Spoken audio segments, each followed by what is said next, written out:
The disreputable nephew of Nicholas Martyn of Athelhampton, John Tregonwell of Milton was desperate for his grandmother to hurry up and die so he could have his inheritance.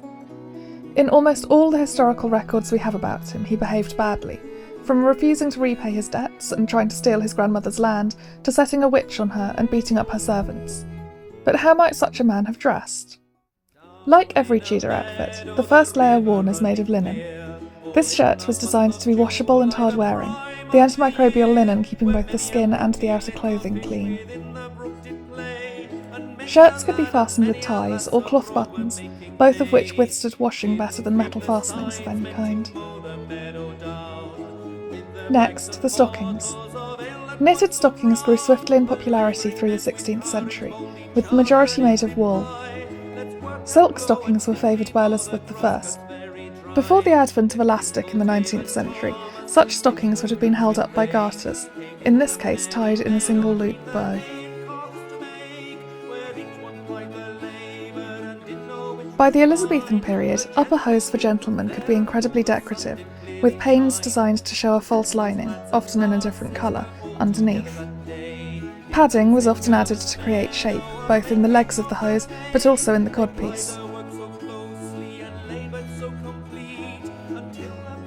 Originally designed as a practical fastening to cover the join between the legs of the hose, the codpiece grew through the first half of the 16th century, but gradually fell out of fashion during the Elizabethan period, disappearing entirely by the 1590s.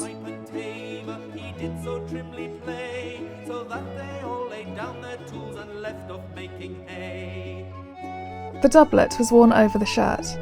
This one is relatively plain, made of black wool and fastened with pewter buttons. Such a garment would have been practical, though not showy, ideal for a gentleman living and working in a rural area.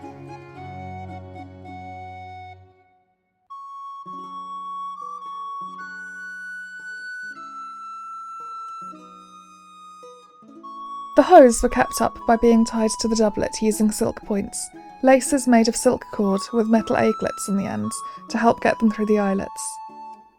These laces were commonly made by silkwomen, businesswomen who, in London, enjoyed more independence than many other working women.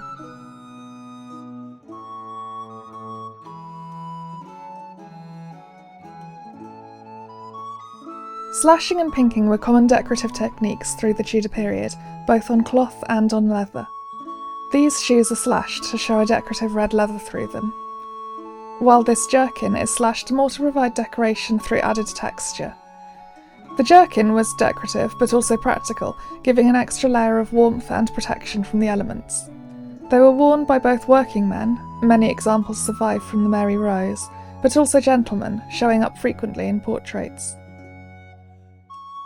Ruffs began as decorative linen ruffles on the wrists and necklines of shirts and smocks, designed to protect the outer clothing from being soiled by contact with the body, while also protecting the skin from potential irritation from wool. These ruffles gradually grew in size, becoming more elaborate and showy. They could be decorated with blackwork embroidery, lace, spangles, or a combination of all of these.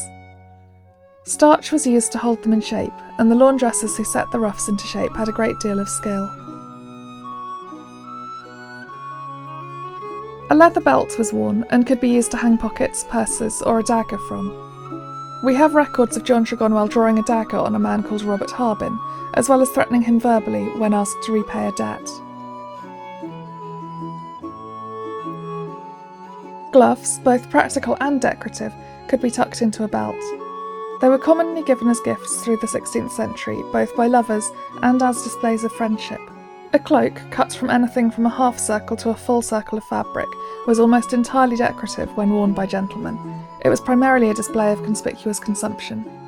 This one is relatively plain, with just slashing to show the red silk through, but cloaks could be incredibly costly garments, made using high-status fabrics and heavily decorated with embroidery. Exactly how they were worn is a bit of a mystery. Here we've used ties. A Tudor gentleman's outfit wouldn't have been complete without a hat. By the mid-Elizabethan period, tall hats were fashionable, and could be decorated with padded rolls of silk and ostrich feathers. If you'd like to find out more about Tudor dressing, Tudor cookery, or even hear some of John Tregonwell's exploits in more detail, subscribe to Athelhampton's YouTube channel. Let us know in the comments if there are any future videos you'd like to see.